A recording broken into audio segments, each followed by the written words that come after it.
성부와 성자와 성령의 이름으로 아멘. 하늘을 우러러. 사랑할 하느님 아버지 뜻 안에서 스승이신 예수님과 도움이신 성령님과 사랑하는 성모님과 성유세 아버지와 성미카엘 대천사와 하늘의 모든 거룩한 천사들과 성인들의 정부를 청하며 기도드립니다. 사랑하는 아버지, 오늘도 저를 포함하여 온 인류가 아버지께 지은 모든 배은 망덕과 모욕과 사악하고 역겨운 모든 죄악을 저희 십자가 사도직 이하 저희의 사명이 배상과 보속을 드립니다.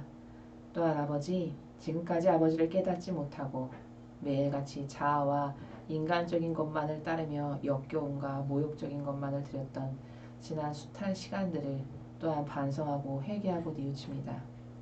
어떻게 하면 아버지께 기쁨만을 드릴 수 있을지, 아버지께 기쁨만을 드리고 아버지께 주님이 좋아하시는 그 거룩한 사랑만을 돌려드릴 수 있는 저희들이 될 수 있도록 축복하여 주시옵소서. 이 모든 기도 우리 주 그리스도를 통하여 비나이다. 아멘. 성부와 성자 성령의 이름으로 아멘. 안녕하십니까. 하느님의 뜻 선교수도원의 윤피아수녀입니다. 오늘도 하느님 아버지께서 인류에게 주신 메시지 모두 함께 아버지께서 어떠한 말씀을 주시는지 그 말씀 안에 담겨있는 참된 사실이요 참된 진실인 진리의 어떤 나라를 인류에게 깨닫게 하기를 원하고 바라시는지 함께 살펴보도록 하겠습니다. 2019년 10월 30일 대중을 위한 메시지.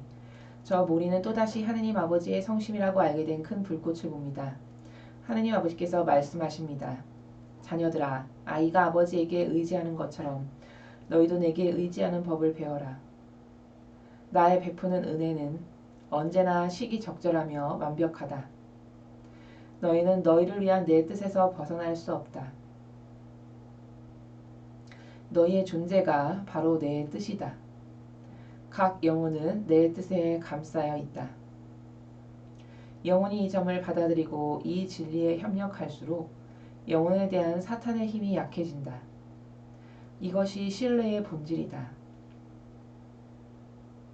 신뢰하는 영혼이란 평화로운 영혼을 말한다. 지금 이 시대는 영혼들이 오직 자기 자신과 인간의 노력만을 신뢰하기에 사악한 시대다. 신뢰 부족은 사탄의 왕성한 개입을 부르며 또한 사탄의 계획을 위한 준비 작업이다. 오직 인간의 노력만을 믿는 영혼은 인간의 목표 또한 사악한 목표만을 달성할 뿐이다. 나는 너희가 계획을 세울 때는 반드시 신뢰의 기도를 바친 후에 하기 바란다.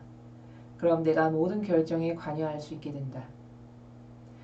모든 소명, 즉 직업과 권위적인 위치에 있는 이들은 모든 결정을 신뢰 가득한 기도에 봉헌해야만 한다.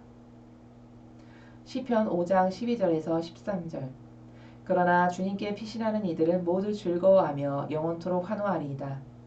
주님 이름 사랑하는 이들을 주님께서 감싸주시니 그들은 주님 안에서 기뻐하리다. 주님께서는 의인에게 복을 내리시고 큰 방패 같은 호의로 그를 덮어주십니다. 주님의 말씀입니다. 하느님 감사합니다. 오늘도 아버지께서 천상의 많은 그 속성의 나라들 중에서 오늘 가르쳐 주시고자 하시는 나라는 바로 이겁니다. 신뢰라는 것은 무엇인가? 어떤 나라인가? 물론 신뢰라는 단어를 자연법적인 그 단어를 모르는 사람은 아무도 없을 것입니다. 신뢰 그럼 아니 뭐 믿고 맡겨드리는 거지 뭐 의탁하는 거지. 이 나라를 그 이론적인 나라를 모르는 사람은 이 지구상에서 아무도 없죠. 그런데 우리는 이것을 오늘 중요하게 알아야 됩니다. 어떤 관점을 하나 알아야 하냐면 신앙인들에게 한번 이런 질문을 해보면 당신은 하느님을 신뢰하십니까? 하느님을 사랑하십니까? 이렇게 질문을 던져보면 대부분의 그리스도교 신앙인들이 예, 저는 하느님을 사랑합니다. 하느님을 신뢰하니까 이 신앙생활을 하고 성당을 다니죠. 이렇게들 대답하실 것입니다. 자, 그럼 본인이 하느님을 신뢰한다라고 나는 하느님을 신뢰하고 믿고 맡겨드리고 사랑하는 사람이지 라고 생각하는 그 인지의 순도가 과연 몇 퍼센트인가 사실적으로 그것을 한번 오늘 각자 스스로가 양심의 손을 얹고 점검해 보셔야 할 필요가 있을 것입니다. 예를 들어 한 집안에 할머니나 할아버지와 같은 가장 큰 어른이 계신다라고 생각해 보십시오. 자, 그럼 할머니나 할아버지께서 쓰시는 항상 어떠한 고정적인 일정한 방에 할머니와 할아버지께서 항상 계시다라는 것을 그 집안에 살아가는 모든 자녀들이 인지하고 생각하고 살아간다면 아침에 학교를 갈 때나 끝나고 퇴근해서 들어올 때나 혹은 중간에 며느님이 그 집에서 가사일을 도맡아고 하고 계신다면 그 할머니 할아버지를 진정으로 공경하고 사랑하는 마음이 있으시다면 어떤 반응을 할까요? 그 가족 모든 구성원들이 아침에 학교 가는 자녀들은 할머니 할아버지 학교 다녀오겠습니다. 꼭 문안 인사를 하고 갈 것이고 끝나고 돌아왔을 때도 어머니 아버니 잘 다녀왔습니다. 혹은 할머니 할아버지 학교 잘 다녀왔습니다. 이렇게 사랑과 공경의 마음을 사실적인 것으로 사실적인 표현과 표양과 행동과 마음과 정신으로 표현을 할 것입니다. 이것이 사실적인 신뢰와 사랑의 나라입니다. 자, 그럼 여러분 제가 선언부에 초반부에 서두에 여러분 하느님을 사랑하십니까? 라고 모든 신자들에게 물어보면 대부분의 신자분들이 그럼요, 저는 하느님을 사랑합니다. 저는 하느님을 신뢰합니다. 하느님을 사랑하고 신뢰하니까 성당에 다니죠. 이렇게 대답하실 것이라는 것입니다. 자, 그럼 그것이 내가 사랑하고 신뢰한다라고 생각하는 그 지성과 사실적인 나의 마음과 정신이 그분에게로 향해 있는 마음을 동등하게 비례하는지 그것을 살펴봐서 나의 마음과 정서와 사실적인 생각과 그분을 갈망하고 그리워하는 마음, 정서, 사랑하는 마음, 살피는 마음 이런 것과 내가 신뢰하지라고 생각하는 지성의 나라가 이꼬르가 된다. 그럼 그분은 진짜 하나님을 사랑하시는 것입니다. 자, 근데 나 당연히 하나님을 사랑하는 사람이지 이렇게 인식하고 있는 자신의 지성이 인식하고 있는 이 나와 내가 사실적으로 방금 전에 말씀드렸던 것처럼 어른이 계시면 당연히 어른의 분위기와 마음과 정신을 살펴드리고 불편한 것이 없는지 시시때때로 시시각각 살펴드리고 편안하게 해드리고 사랑을 드리는 이런 사실적인 사랑의 마음을 표현하는 나라가 없다. 그럼 이것은 착각하고 있다는 것입니다. 사실은 하느님을 신뢰하거나 사랑하지 않지만 나의 지성이 나는 하느님을 사랑하는 사람이지라고 그냥 단순히 지식으로 알고 있는 그것이 사실적인 나로 혼동하고 있는 상태라는 것입니다. 제가 이렇게 성당에 미사를 할 때 보면은 성모상 앞이나 혹은 성전이나 성전 밖에 이렇게 예수님의 성상이 계신 곳을 지나갈 때 그 앞에서 무릎과 머리를 조아리면서 정말 공손하고 사랑 가득한 마음으로 그 성상에 인사를 드리는 그런 분들은 어떤 분들이시냐? 다리 저시는 할머니, 몸 불편하시는 할아버님, 매일같이 새벽에 열심히 미사 오시는 할머니, 할아버지, 어머니들 이런 몇 명의 소수의 분들밖에는 저는 그 성상에 공손하게 인사하거나 절 드리고 가는 분들을 별로 잘 보지 못했습니다. 그럼 과연 이것은 무엇일까? 하느님을 사랑하거나 예수님과 성모님을 사랑하거나 신뢰하거나 의탁하는 마음이 없다라는 것에 아주 결정적인 반증이 되는 것이죠. 이렇게 사람은 자기 자신에 대해서 착각하기를 이성적으로 나는 이런 사람이지라고 생각한 설정값과 사실적인 나와는 굉장히 큰 괴리감이 있다는 것을 우리는 자기 자신에게 항상 관대하기 때문에 결코 발견할 수가 없습니다. 그러나 하느님은 인간의 마음만 보신다 하셨습니다. 그 영혼이 가지고 있는 의지만을 보시는 분이십니다. 자, 그런데 마음과 의지가 항상 어른께 우리 집안에 있는 항상 어른께 부모님께 할아버지께 공경과 사랑하는 마음을 늘 갖고 있는 사람이라면 어디를 가건 오건 작은 그 손동작 눈길 하나마저도 살펴드리는 그 마음의 자세가 자연스럽게 우러나오는 것처럼 하느님을 정말 진정으로 사랑하고 신뢰한다면 그런 하느님을 공경하는 그 행동의 모든 표양이 자연스럽게 나올 수밖에 없다라는 것이죠. 격언이라 할까요? 뭐 속담이라고 하기엔 좀 그렇지만 그런 말이 있죠. 세상에도 마음에 있는 것을 표현하기 마련이다. 바로 그 나라입니다.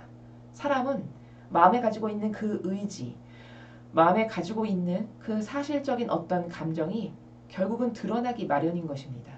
자신이 가지고 있는 정서와 마음의 나라와 생각의 나라를 표현하고 말하는 것이 지극히 겉으로 그렇게 흘러 넘치는 것이 지극히 당연한 것입니다. 그러므로 나는 하나님을 사랑하고 믿고 신뢰하는 영혼이지 라고 생각하는 내가 진짜 하나님을 신뢰하고 사랑하는지는 그런 작은 표현 같은 것에서 하나님을 살펴드리는 그런 작은 행동들과 표현들 가운데에서 다 드러나기 마련이라는 것입니다. 자, 그럼 이 작은 아주 작고 미세한 하나이지만 이 작고 미세한 하나의 행동이 그 사람의 마음의 정서와 나라에 어떤 것을 품고 사는지를 훤히 들여다볼 수가 있죠.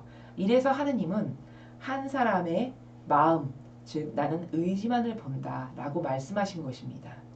그 사람이 가지고 있는 마음과 의지의 나라가 그 사람이 표현하는 나라요, 그 사람이 사실적으로 행하는 나라이므로 하나님께서는 거치장, 겉모습, 그가 가지고 있는 명예, 세상적인 어떤 그가 누리는 여러 가지 명성들 이런 것은 하나도 하느님께 관심의 대상이 아니고 한 영혼이 가지고 있는 진실되고 진솔한 속마음, 그의 의지 이것만이 하느님의 관심사항이라는 것을 우리는 성경에서 예수님께서 말씀하시는 많은 내용들을 통해서 알 수 있습니다. 자, 오늘은 바로 그것이 신뢰의 나라의 척도라는 것을 내가 하나님을 신뢰하는 그 정도의 수준이 사실적인 내가 하나님을 신뢰하는 그 정도와 나라는 사람을 내가 인식하고 있는 그 정도는 결코 비례하지 않는다. 나는 나라는 자신에게 굉장히 관대하기 때문에 사실은 착각 가운데 나는 하나님을 그렇게 사랑하지도 공경해드리지도 신뢰는 더더욱 안 하는 사람이지만 나는 하나님을 사랑하고 신뢰하지라는 영혼으로 그냥 지성이 마치 어떤 지식 하나를 알면 그것을 전체 안다고 착각하는 것과 같은 나라에서 나에 대해서 인식하고 관대하게 넘어가고 있다는 것이 이게 사실적인 팩트라는 것을 오늘 우리가 알아야 할 것입니다. 하느님 바로 그래 오늘 이 신뢰의 본질이다 라고 말씀하시는 이 나라가 바로 무슨 나라냐면 너의 속 마음의 그 의지가 너의 진실되고 진솔한 마음의 정직이 과연 나를 진짜 사랑하는지 나에게 네가 매 현순간 의탁하고 맡기는 삶을 사는지 한번 잘 고찰해 보거라. 객관성을 가지고 너 자신을 성찰해 보거라. 그럼 하느님에 대한 내가 사랑과 신뢰를 어느 정도 드리는지 다 양심에 따라 가늠해 볼 수 있다는 것을 오늘 아버지께서 이 전체 내용 가운데 말씀해 주고 계신 것입니다. 구체적으로 살펴보겠습니다. 자녀들아 아이가 아버지에게 의지하는 것처럼 너희도 내게 의지하는 법을 배워라. 자, 신뢰한다면 의지하겠죠. 여러분이 어떤 사람을 사랑한다면 그 사람에게 나의 전부를 맡기고 싶으실 것입니다. 어떤 남녀가 있다라고 가정해보죠. 그 남녀가 서로를 진심으로 온 마음과 정신을 다해서 사랑한다면 내 자신을 그에게 온통 다 내어 맡길 것입니다. 이렇듯 사랑한다라는 것은 즉 신뢰한다라는 것은 나의 전부를 신뢰로 맡겨드리는 그것이 먼저 선언적으로 되었을 때 아, 저 사람은 나를 사랑하는구나 나를 신뢰하는구나를 확인할 수 있습니다. 하나님도 마찬가지시죠. 어떤 한 영혼이 모든 것에서 매사에서 하나님 저를 도와주세요. 저는 미천하고 보잘것없는 영혼입니다. 아버지께서 저를 돌보시지 않으면 제가 아는 것은 다 틀렸고 오류투성이고 온통 무질서와 경계를 부수는 그런 것밖에는 전 할 줄 모르는 이런 무지한 영혼입니다.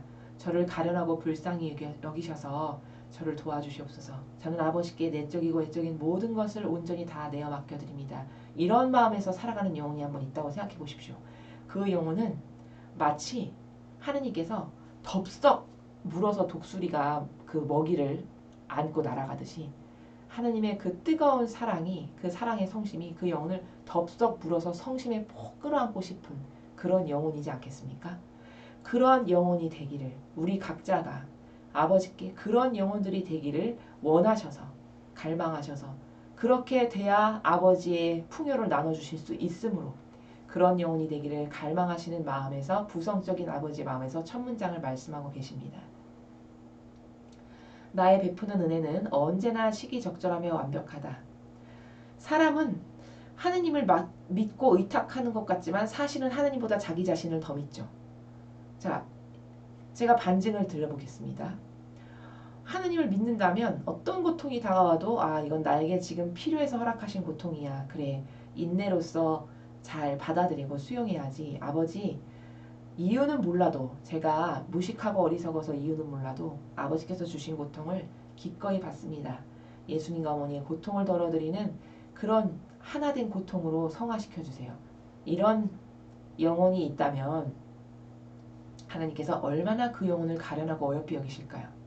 근데 사람은 누누이 말씀드렸지만 어떤 것이 다가왔을 때 그것을 인간적인 자기 생각으로 풀려고 하고 자기 방식대로 고집해서 무엇을 개선하려고 하지, 하느님께서 이것은 완벽하게 필요해서 나에게 허락하시고 주신 것이야, 아버지께 맡겨드리자, 이런 영혼은 거의 보지를 못했다라는 말씀을 제가 여러 번 누누이 드렸습니다. 그것을 아시기에 하느님께서 어리석은 인간에게 내가 너에게 베푸는 모든 은혜는 항상 시기적절하고 뭘까요? 아주 완벽한 타이밍에 주신다는 것이죠. 하느님 보시기에 완벽한, 저 때는 저에게 지금 이것이 필요하구나, 저 영혼에게 지금 요것이 필요하구나, 너무나도 잘 아시겠죠? 왜냐? 만드신 창조주시니까요. 마음의 그림자도 아시고 머리카락 수까지 세어놓으셨다 하셨습니다. 그런 분께서 모르실 것이 눈꼽만큼도 없으시겠죠. 그래서 하느님께서 나에게 주시는 모든 것은 그것이 무엇이건 간에 언제나 시기적절하고 완벽하다 말씀하셨습니다. 너희는 너희를 위한 내 뜻에서 벗어날 수 없다. 너희의 존재가 바로 내 뜻이다. 자, 여러분, 우리가 이 세상에 존재하는 이유도 하느님의 뜻이 없으면 존재할 수가 없습니다. 나를 이 세상에 태어나게 하신 육적 부모는 물론 나를 낳아주신 우리의 부모님이시지만 내 영혼을 만드신 분은 하느님 아버지시죠. 내 부모님이 내 영혼까지 창조하시지는 않았습니다. 그저 인간은 적절한 하느님이 주신 생명의 작용을 통해서 이 육을 이 세상에 낳게 하는 하나의 도구일 뿐이지 나의 영혼까지, 눈앞에 보이는 나의 부모님이 내 영혼까지 만들어 빚어서 창조할 수는 없는 것이죠. 그럼 나라는 사람의 본질, 사실 본연의 나는 영혼이지 이 거죽을 감싸고 있는 이 껍데기인 육이 내가 아닙니다. 그러므로 사실적인 나를 똑바로 이해하려면 내 영혼이 어떤 영혼인가, 내 영혼에게 계획하신 아버지의 뜻은 무엇이신가, 아버지는 내 영혼이 본연의 내 영혼을 위해서 창조하신 뜻이 있으실 텐데 그것은 무엇일까, 이런 것을 끝없이 발견하는 것이 바로 나를 똑바로 아는 것이고 나에게 계획해 놓으신 아버지의 뜻을 이루어 드리는 것이고 그것에 협력하여 선을 창조하는 바로 이러한 나라의 모든 활동이 영혼이 주인인 것을 아는 나라입니다. 이렇듯 이 영혼은 하느님께서 만드셨다라는 것을 우리 모두가 인정할 수밖에 없습니다. 그렇기 때문에 그 하느님의 뜻이 만드신 그 뜻 안에 모든 영혼들은 다 감싸여 있는 것입니다. 그래서 하느님께서 하느님이 만드셨으므로 아버지 뜻에서 절대로 벗어날 수 없는 것이 당연한 이치고, 또 하느님이 만드셨기 때문에 하느님 뜻이 없으셨으면 이 세상에 나란 존재는 태어나지 않았습니다. 그러니까 너희 존재가 바로 내 뜻이다라고 말씀하시는 것입니다. 이렇듯 각 영혼은 하느님의 뜻에 감싸여 있습니다. 여기서도 하느님께서는 영혼이 하느님의 뜻에 감싸여 있다고 말씀하셨지 육이 감싸여 있다라고 말씀하지 않으셨습니다. 이렇게 사람은 본연의 내가 누구인가를 아는 것이 매우 중요한데 그 본연의 나라는 것은 이 거죽 껍데기인 육이 아니라 사실 영혼이 본연의 나다. 그리고 그 영혼은 아버지가 창조하셨고 창조하신 분의 뜻에 감싸여 있다라는 것이 너무나도 지극히 당연한 원리고 이치다라는 것입니다. 영혼이 이 점을 받아들이고 이 진리에 협력할수록 영혼에 대한 사탄의 힘이 약해진다. 이것이 신뢰의 본질이다. 자, 신뢰의 본질에 대해서 말씀하셨습니다. 서두에 제가 길게 설명을 드렸죠. 신뢰라는 것이 무엇인가? 그 단어를 모르는 사람은 없으나 내가 사실적으로 하느님을 신뢰하는지를 알아보는 것은 객관화가 좀 필요하다. 지식적으로 내가 하느님을 신뢰한다라고 믿는 것과 사실적인 내가 하느님만을 위해서 모든 것을 행하고 있는지를 살펴보는 이 괴리감. 이것의 괴리가 굉장히 크다면 사실적인 나와 지성이 인식하는 나에게는 굉장히 차이가 있는 것이다. 나는 나라는 사람에 대해서 한없이 관대함으로 지성으로 생각하는 나를 사실적인 나로 착각하지만 그것이 아니라 사실적인 나는 사실 하느님께 많은 모욕과 역겨움만을 드리고 내 뜻을 따르기를 그토록 원하지 하느님께서 무엇을 원하신다고 해서 그것에 순종하는 내가 아니다. 그럼 순종하지 않는 사람을 하나님께서 쟤는 나를 신뢰하는구나 이렇게 믿어주실까요? 절대로 그럴 리가 없죠. 이렇게 한 영혼이 하느님께 신뢰를 두고 매어있는 영혼인지 아닌지 분별하는 법은 매우 쉽습니다. 어떤 사람이 무엇을 결정할 때 내 이익 때문에 결정하지 않고 절대로 내가 이것을 선택하면 하느님께서 과연 좋아하실까? 아버지께서 이게 원하시는 아버지의 뜻이실까? 이런 것을 생각하고 섬세하게 분별하려고 노력하고 애쓰는 가운데 항상 마음에서 예수님, 저는 제 뜻대로 하기를 진짜 원치 않습니다. 예수님과 어머니께서 아버지 뜻이 무엇인지를 가장 잘 아시니까 제 안에서 그것이 무엇이 됐건 매 현 순간마다 하느님께서 원하시는 것을 제가 꼭 선택할 수 있도록 저를 도와주세요. 이렇게 신뢰로 내맡긴다면 내가 살아가는 모든 순간순간마다 매 현 순간마다 나의 선택과 결정과 행동이 다 하느님께서 원하시는 것만을 행하게 되는 것입니다. 이렇듯 맡겨드리고 신뢰로 의탁한다라는 것은 그렇게 하지 않는 영혼과 이렇게 맡겨드려서 신뢰로 의탁하면서 살아가는 영혼 사이의 차이는 엄청나게 큰 차이인 것이죠. 비록 이것은 마음 하나의 차이, 아주 미세하고 작은 차이의 형상적인 눈에는 그렇게 작은 차이에 불과하지만 사실 형상적인 눈에는 보이지도 않죠. 그 차이가. 마음으로 속삭이면서 기도하고 통교하는 것이 절대 눈에 보이지 않으니까요. 하지만 그 두 영혼이 맺는 열매는 아주 판이하게 다르죠. 한 사람은 오로지 하느님의 뜻에 의해서만 모든 것을 하기를 원하므로 그가 행하는 모든 것은 이미 맡겨드리고 신뢰로 의탁하였으므로 그 영혼 안에서 예수님과 성모님과 성령 하느님의 영이 작용하시기 시작합니다. 그가 그 기도를 드렸던 그 순간부터요. 그러므로 그가 그 순간부터 행하는 모든 것은 사실 그 영혼 안에서 껍데기인 육인 내가 행하지만 사실적으로 본질이 그 영혼의 본질을 지배하는 것은 예수님이고 성모님이시고 성령 하느님이시다. 그래서 그분들이 내 안에서 내 마음을 이렇게도 바꾸고 저렇게도 바꾸셔서 아버지가 원하는 것을 하실 수 있도록 할 수 있도록 나를 도와주신다. 이렇게 판이하게 맡겨드리는 영혼과 맡겨드리지 않는 영혼, 즉 신뢰하는 영혼과 신뢰하지 않는 영혼은 이렇게 맺는 열매가 판이하게 다르다는 것을 우리가 꼭 반드시 알아야 합니다. 신뢰하는 영혼이란 평화로운 영혼을 말한다. 자, 여러분 사람의 인생을 한번 잘 생각해 보십시오. 저도 하느님을 몰랐을 때, 즉 진리를 배우지 못했을 때는 마음에 평화가 있었던 적이 별로 없었습니다. 항상 불만족스럽고 내가 원하는 것이 이루어지지 않아서 고통스럽고 열심히 노력하는데 어떤 것이 성취되지 않으면 화나고 때로는 좌절스럽고 절망하기도 하고 이런 여러 가지 인간의 그 더러운 감정에 휩싸여서 창조적이지도 못하고 생산적이지도 못한 이런 감정 소모에 이런 저급한 나라에서 살아가기가 일쑤였습니다. 이건 평화가 없는 것이죠. 자, 근데 어느 날부터 하느님께 나의 전부를 온 존재를 신뢰와 사랑으로 맡겨드리고 의탁하면 그 영혼에게는 그때부터 평화가 자리하게 됩니다. 평화라는 것은 여기서 사용하는 평화라는 단어의 본질적인 의미는 바로 이겁니다. 세상이 사용하는 평화는 이런 것이죠. 예를 들어 북한과 지금 우리 남한이 전쟁이 없죠. 자, 그럼 사람들은 이것을 평화롭네, 평화로이 살고 있네 이렇게 말한다라는 것이죠. 즉 겉으로 봤을 때 전쟁 안 나고 그냥 큰 트러블이나 다툼 없이 조용하게 그렇게 살아가고 있으면 사람들은 이것을 평화다라고 이야기한다라는 것입니다. 이것이 자연법에서 살아가는 사람들의 생각의 한계입니다. 자, 그런데 하느님께서 말씀하시는, 예수님께서 사용하시는 평화라는 단어의 나라는 바로 이겁니다. 소통이 되는 나라, 즉 영혼과 하느님이 소통이 자유자재로 돼서 문제가 없는, 트러블이 없는 바로 그 상태, 그것이 평화의 나라입니다.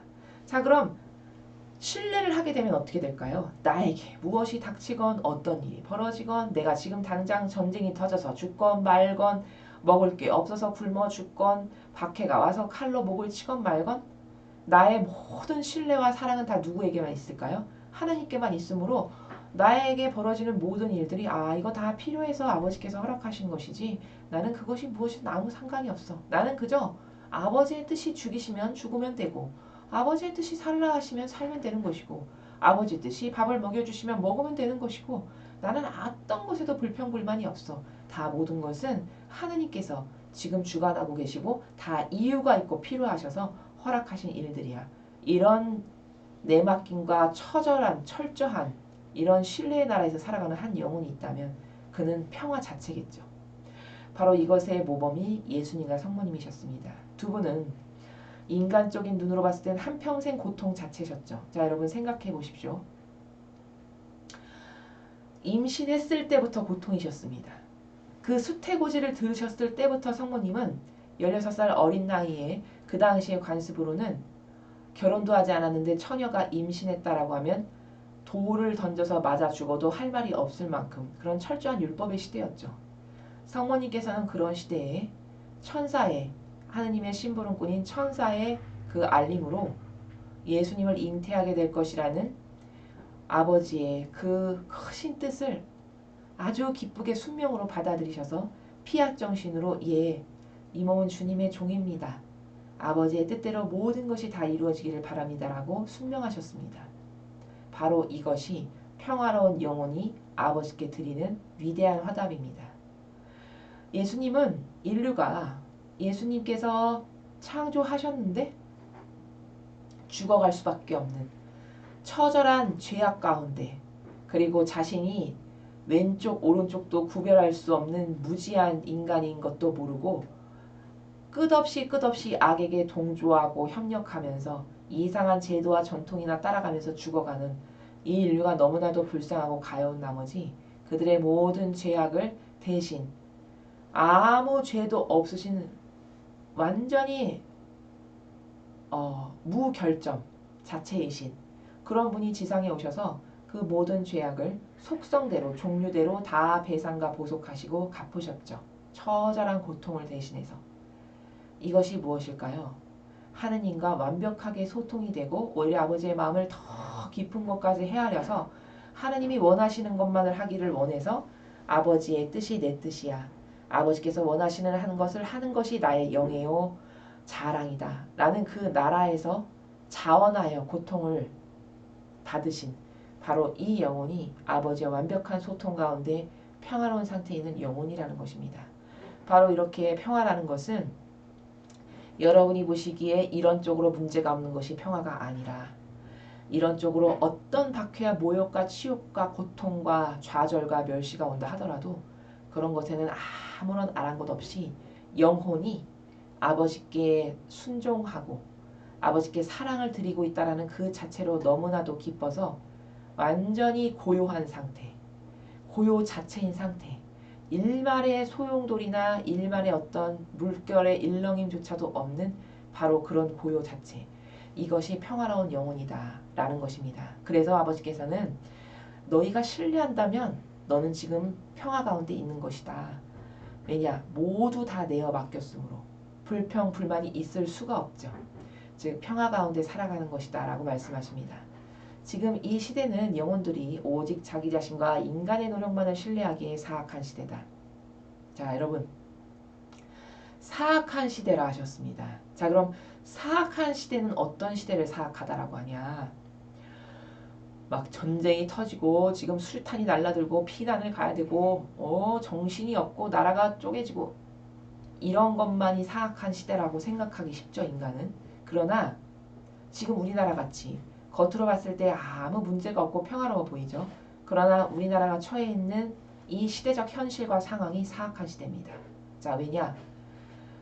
오직 자기 자신과 인간의 노력만을 신뢰하면 사악한 시대라 하셨습니다. 자, 여러분 종교 지도자들을 한번 살펴볼까요? 어떤 종교 지도자가 지금 나라의 운명이 이렇게 풍전등화처럼 왔다 갔다 하는데 하느님 앞에 베옷 입고 머리 풀어 헤치며 울며 불며 탄식하고 통곡하며 기도하는 종교 지도자 여러분 보셨습니까? 로마 가톨릭의 높은 직함과 직위를 가진 종교 지도자 중에 그렇게 처절하고 철저하게 온 인류가 지은 죄를 배상과 보속하는 예수님과 성모님의 정신을 닮아서 눈물 흘리며 배상하고 보속하는 그런 종교 지도자를 여러분은 한번 보셨는지 생각해 보십시오. 안타깝게도 저는 보지 못했습니다. 다들 무엇을 하고 있을까요? 인간의 뜻이 만들어 놓은 제도와 전통만을 따르며 인간적인 노력, 난민을 받아들여야 됩니다. 약자를 포용해야 돼요. 소수의 인권을 존중해야 됩니다. 이런 인간이 만들어 놓은 프레임, 각각의 그 상대주의적 관점의 프레임, 이것도 존중해야 되고 저것도 존중해야 되고 이것도 중요하지 저것도 중요하지 해서 경계를 허물고 모든 것을 타협하는 바로 이런 인간적인 노력과 사악한 이기심과 자애심이 좋아하는 것들만을 행하는 이런 것을 하고 있으니 바로 이 시대가 사악한 시대가 아니고 무엇이겠습니까? 신뢰 부족은 사탄의 왕성한 개입을 부르며 또한 사탄의 계획을 위한 준비 작업이다. 계속 신뢰에 대해서 이야기하십니다. 자, 신뢰가 부족하면 하느님께 의탁하지 않겠죠. 앞에서도 이야기하셨듯이 인간적인 노력만을 할 것입니다. 인간적인 노력, 이상한 여러 가지 제도와 전통과 법규만을 끊임없이 만들며 이것을 따라야 된다. 저것이 맞다. 이 사람에게 희망이 있다. 저 지도자에게 희망이 있다. 저 사람이 하는 말을 들어야 한다. 이런 인간적인 노력만을 하게 되겠죠. 자, 그럼 어떻게 될까요? 사탄이 그 인간적인 노력을 통해서 끊임없이 끼어들겠죠. 그 인간적이라는 나라 자체가 하느님의 뜻과는 정반대인 신적인 것과는 정반대인 마귀적 나라의 사고방식입니다. 자, 그렇게 인간적인 노력을 계속하니까 마귀를 불러들이는 통로가 되는 것이죠. 그래서 사탄이 왕성한 개입을 한다고 말씀하셨습니다. 오직 인간의 노력만을 믿는 영혼은 인간의 목표 또는 사악한 목표만을 달성할 뿐이다. 자, 나라의 운명도 마찬가지죠. 어떤 한 사람이 답이다. 어떤 정치 지도자가 답이다. 이렇게 이야기하는 국민분들이 꽤 계신 걸로 제가 알고 있습니다. 자, 여러분, 패망과 멸망, 그러니까 흥망성쇠, 실패하냐 성공하느냐는 한 나라가 살아남느냐 멸망해서 지구상에서 없어지느냐는 어떤 똑똑한 한 지도자에 의해서 달려있는 것이 절대 아닙니다. 그런 모든 흥망성쇠의 열쇠는 누가 쥐고 계시냐? 오로지 아버지께서 쥐고 계십니다. 사람 눈으로 봤을 때는 마치 훌륭한 한 명의 지도자가 나라를 살려놓는 것 같고 번영하고 일으키는 것처럼 보이겠죠.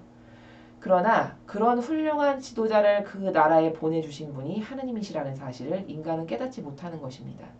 자, 과거 우리나라에 이승만 대통령과 박정희 대통령이라는 훌륭한 지도자가 두 분이 계셨습니다. 그 훌륭한 두 분의 지도자 덕분에 한 분은 나라의 기틀을 세우는데 올바른 바탕, 즉 성경이라는 신적인 질서 가운데에서 올바르게 나라를 건국하는데 매우 지대한 영향력을 끼치셨고, 다른 한 분은 나라가 이제 치고 기치를 밟아 올라가야 하는 매우 중요한 시기에 경제 발전이라는 것을 놀랍고도 획기적인 방법으로, 마치 그건 사람의 머리에서 어떻게 저런 아이디어와 어떻게 저렇게 뛰어난 프로세스가 있지? 라고 의구심이 들 만큼 그렇게 훌륭한 전략과 프로세스로 나라를 불과 한강의 기적이라는 말이 있을 만큼 그토록 풍요한 나라로 만드는데 결정적인 기여를 한 그런 두 분의 위대한 지도자가 이 나라에 있었습니다. 이 나라는 그 두 명의 훌륭한 지도자 때문에 오늘날의 대한민국의 이 번영의 국가를 이룰 수가 있었던 것이죠. 자, 그런데 여기서 자칫 잘못하면 조심하지 않으면 빠져들기 쉬운 오류가, 그 두 분이 훌륭하셨던 것은 맞습니다. 그러나 그렇게 훌륭한 정치 지도자가 이 나라에 있게 되었던 것은 다 누구의 섭리고 누구의 은총 덕분이냐? 바로 하느님 아버지의 섭리, 아버지께서 그 두 명의 위대한 지도자를 이 나라에 보내주셨기 때문이라는 사실을 인식하는 것이 더 중요하다라는 것입니다. 그래야 인간은 하느님께 신뢰하는 것이 가장 우선시 돼야 한다라는 이 절대적인 신적 질서의 나라의 원리를 잊지 않을 수 있습니다. 이렇게 하느님께 의탁해야 훌륭한 지도자도 보내주시는 것이고 또 훌륭한 리더들을 많이 나게 하신다라는 것이 그것이 진실이라는 것을 그것이 진리라는 것을 잊지 말아야 합니다. 그래서 하느님께서는 끊임없이 오늘 신뢰를 말씀하시기를 이렇게 인간적인 노력만을 하게 되면 너는 아버지께 의탁하진 않고 인간이 어떤 계획을 짜고 어떤 머리를 써서 뭔가를 하면 잘 될 것처럼 그런 것이 한계적인 이론적인 인간의 사고방식이지만 사실은 그 모든 것을 주관하시고 역사하시는 분은 하느님이시다. 그런 하느님께 몇 퍼센트로 네가 의탁하고 신뢰로 맡겨드리고 전적으로 신뢰하느냐에 따라 아버지 뜻이 이루어질 수도 있고 이루어지지 않을 수도 있다. 이것이 가장 중요하다라고 깨닫게 하고 계십니다. 나는 너희가 계획을 세울 때는 반드시 신뢰의 기도를 바치는 하기 바란다. 그럼 내가 모든 결정에 관여할 수 있게 된다. 자, 여러분. 이 말은 어떤 사람에게 가장 중요할까요? 무엇을 계획을 세우고 어떤 일을 착수하기 전에 너는 반드시라고 하셨습니다. 반드시 신뢰의 기도를 바친 후에 해야 한다 하셨습니다. 그렇게 할 때만이 실패하지 않고 모든 결정에서 하느님께서 개입하실 수 있기 때문에 왜냐? 내가 신뢰로 마음을 열어드려야만 하느님께서 개입하실 수가 있는 것이죠. 원리적으로. 자, 왜냐하면 그럼 하느님이 모든 면에서 다 개입해서 저 잘되게 해주시면 되죠. 이렇게 생각하실 수 있으십니다. 하지만 그렇게 할 수 없는 이유가 뭐냐? 인간은 다른 동물에게 다른 딱 하나의 독특한 속성을 하느님께서 심어주셨는데 그게 뭐냐? 자유의지라는 겁니다. 자, 여러분에게 어떤 사람이 사랑합니다. 나는 당신을 정말 사랑해요. 라는 말을 할 때 자유의지가 없는 인형이 태연만 감아놓으면 안녕하세요 주인님 사랑합니다. 안녕하세요 주인님 사랑합니다. 이 말을 반복한다고 생각하십시오. 생각해 한번 보십시오. 그러면 그 인형에게서 여러분이 사랑한다라는 말을 100번을 듣는다 한들 거기에 감동과 거기에 어떤 마음에 들끓어오름이 있을까요? 없겠죠. 그것은 왜 그럴까요? 그것은 자유의지로 그 영혼이 원해서 자발적으로 한 것이라는 것에서 나오는 감흥이 없기 때문이죠. 자, 하느님께서도 이렇게 사람에게 자유의지를 주신 이유는 네가 지성으로 생각해보고 내가 축복해준 오감을 동원해서 무엇이 옳고 그름을 네가 진리의 기준으로 판단하고 분별해서 옳은 것을 네가 네 자유의지로 행해라. 그럴 때만이 열매 맺고 그럴 때만이 올바른 화답을 아버지께 드릴 수 있고 그런 올바른 화답을 드리는 영혼만을 천상의 높은 곳에 갖다 놓기에 합당해지는 것입니다.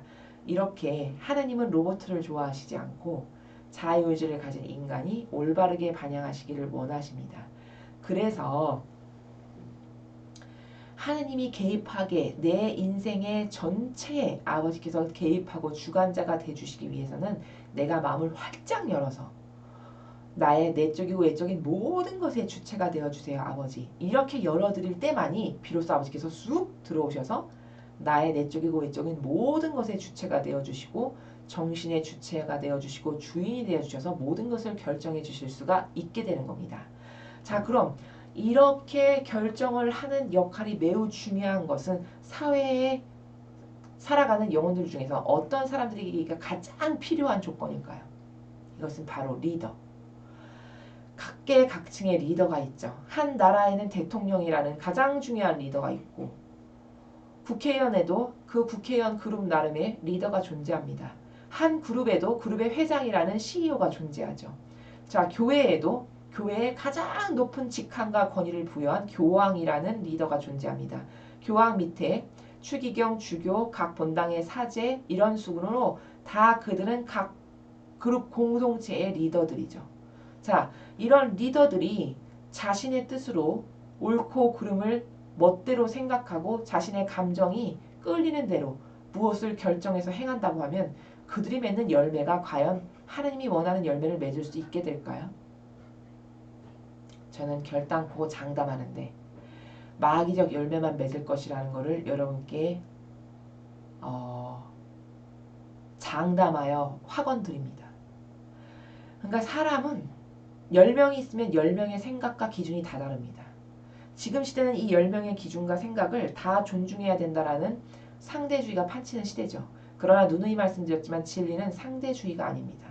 진리는 반드시 따라야 될 경계와 질서가 존재하는 매우 아름다운 나라입니다. 이 경계와 질서를 존중하는 가운데 각자의 위치에서 다양한 열매를 맺는 이 아름다운 조화, 이 신적인 열매의 조화가 이루어지는 것이 천상의 나라요. 지상에서도 아버지께서는 영혼들이 이렇게 반향하면서 살아가기를 원하셔서 한 가정에도 각 한 부모가 낳은 자식인데도 굉장히 서로 다르죠, 속성이. 그것은 왜 그러냐? 이런 다양성의 조화를 아버지께서 보시기를 원하셔서, 그 아름다운 조화를 보시기를 원하셔서 이렇게 한 가문에 태어난 자손들도 속성과 성격과 경향이 다 다른 것입니다. 자, 이렇게 다양한 영혼들, 이 다양한 영혼들 가운데에서 가장 많은 신뢰와 사랑을 들여서 매 현순간 나의 주권자가 아버지가 되셔서 내가 하는 모든 것이 하느님이 결정하신 것이 되게끔 반드시 하지 않으면 안 되는 무거운 직무와 책무를 짊어진 사람들이 누구냐? 바로 리더들이라는 것입니다. 그 리더들이 이러한 결정을 하지 않는다면 그 밑에 속해서 살아가는 모든 구성원들은 어떻게 된 것일까요? 그 리더의 잘못된 결정을 따라갈 수밖에 없으므로 함께 지옥으로 끌려갈 수밖에 없는 꼴이 되겠죠. 이렇기 때문에 리더가 무엇을 옳고 그른지를 분별해서 결정하고 행동하고 판단해서 따라가는 것, 무엇을 행하는 것, 그것은 너무너무 중요한 사실입니다. 그래서 하나님께서는 반드시라는 단어를 붙이시면서 너가 무엇을 하기 전에, 뭘 행하기 전에 신뢰의 기도, 아버지 저의 모든 것의 주권자가 되주세요. 아버지께서 다 모든 것을 결정하시는 주인이 되주세요. 제 것은 하나도 써먹을 데가 없습니다. 제 것은 그저 병든 오감이나 따르고 맞지도 않은 제 기준, 제 판단, 고무줄 잡대와도 같은 내 가족과 내 친한 사람에게는 이렇게 재고 내가 친하지 않은 사람에게는 이렇게 재는 이런 고무줄 기준과 같은 잣대로만 맨날 생각하고 판단하고 행동하는 제 것이 어떻게 맞을 수가 있겠습니까? 아버지가 가장 참되고 올바르고 완벽하시니 그 아버지께서 제가 행하는 모든 것 앞에 앞서가셔서 제발 예수님과 어머니께서 제 앞에 앞서가셔서 제가 무엇을 행할 때 제 뜻으로 하지 않고 오로지 아버지 뜻으로 제 안에서 예수님과 어머니께서 다 행해주세요. 이런 기도를 숨 쉬는 것과 같은 횟수대로 매 순간순간 바쳐드리면서 살아가야 되는 직무, 의무가 있는 것이 다 누구냐? 가장 먼저는 교회 지도자. 이것이 가장 엄격하게 적용될 사람이 누굴까요? 교황, 주교, 추기경, 사제 이런 리더들이겠죠. 이 교회의 리더부터 넓게 범주를 확대하면 한 나라의 대통령, 정치 지도자, 그룹의 CEO, 각 공동체, 소그룹 공동체 리더들에 이르기까지 이런 모든 사람들이 이런 하느님께 그 진리에 참되고 올바르고 완벽한 나라인 진리만이 따를 기준이라고 외쳐서 거기에만 신뢰로 맡겨드리는 사람들이 모두 다 CEO가 된다고 여러분 생각해 보십시오. 모두 그런 사람들이 한 나라의 리더가 된다고 생각해 보십시오. 그 나라가 번영의 나라가 되지 않을 리가 있겠습니까? 우리나라는 이제 그런 리더들로 완전히 물갈이를 새로 해야 됩니다. 모든 리더가 그렇게 아버지의 뜻만을 따르기를 갈망하는 사람들, 그런 의지와 결연한 마음이 확고부동하게 있는 그런 영혼들이 각계각층의 리더가 되어야 하는 것이 이 나라가 새로운 도약과 번영의 길로 갈 수 있는 방법이라고 생각합니다. 모든 소명과 권위적인 위치에 있는 이들은 모든 결정을 신뢰 가득한 기도에 봉헌해야만 한다. 자, 여러분 여기 또 말씀하시잖아요. 마지막에 쐐기를 박으시는 나라에서 권위적인 위치는 누굴까요? 리더들이죠. 어떤 무엇을 결정하고 할 수 있고 없고 말고를 내 마음대로 결정할 수 있는 그런 위치가 권위적인 위치 아니겠습니까? 그럼 그것은 누구일까요? 리더들을 말씀하시는 겁니다. 대통령이라던가 교황, 한 본당의 사제, 주교, 추기경, 한 수도회의 총장, 관구장, 뭐 이런 수많은 리더들, 나라로 치면 대통령 밑에 국무총리 이런 모든 사람들이 다 리더죠. 이런 리더들, 그런 사람들을 권위적인 위치에 있는 사람들이라고 말씀하셨습니다. 그리고 소명, 직업. 소명은 어떤 사람들을 소명의식이다 하면 뭘까요? 저같이 하나님의 뜻이 무엇인지, 나에게 하나님의 뜻이 어떻게 있으신지, 난 어떻게 하면 하나님의 뜻을 더 잘 이루어 드릴까, 이런 소명의식을 가지고 살아가는 사람들, 이런 사람들을 포함하시는 것이죠. 그래서 그런 리더들과 저와 같이 사명과 소명의식 가운데 살아가는 이런 사람들은 필수 불가결한 조건이 뭐냐? 매 순간순간마다, 매 현순간마다 모든 결정을 아버지가 하실 수 있게끔 나의 마음과 정신을 활짝 열어서 아버지께 내어드림으로써 그것이 무엇이건 예수님과 어머니께서 거침없이 내 안에서 모든 것을 다 하실 수 있도록 내어드리는 이것이 기본 자세, 기본 정신의 나라가 되어야 한다. 그렇게 봉헌되어야 한다라고 지금 아버지께서 말씀하고 계십니다. 그래서 오늘은 신뢰가 과연 무엇인가? 신뢰라는 나라는 신적인 나라에서 신뢰라는 나라는 과연 어떤 것을 신뢰라는 나라인가? 라는 것에 대해서 배웠습니다. 우리가 지난날 아버지께 내가 신뢰를 드리는 사람이지 하느님을 당연히 공경하고 사랑하는 사람이지 라고 생각하고 살았는데 오늘 양심의 손을 얹고 생각해 보니까 나는 하느님께 나의 지성은 신뢰를 드린다라고 생각했지만 사실적인 내 속마음, 내 의지 그것은 신뢰를 드리지는 않았구나. 나의 순도가 매우 미미하고 떨어지는구나. 혹은 나는 오히려 역겨움만을 드리는 신뢰는커녕 내 뜻과 자아를 그토록 열심히 추종하고 맹종해서 내가 원하는 것만을 행하고 그냥 명목상 하느님만 이름을 갖다 붙이는 그 나라에서 살았구나. 아버지 정말 잘못했습니다. 이제부터는 아버지께 크나큰 신뢰로 맡겨드리는 삶을 살겠습니다. 이런 의지와 각오를 다지신다면 그것을 지금 당장 여러분의 자유의지가 아버지께 말씀드리시고 그것을 행할 수 있는 은총을 더불어 주십사 기도드리십시오. 그럼 아버지께서는 활짝 열린 여러분의 그 마음을 모두 받으셔서 이 순간 이후부터 하느님께서 여러분 삶 안에서 주관자가 되셔서 모든 면에서 역사하시는 것을 여러분께서 체험하시게 될 것입니다.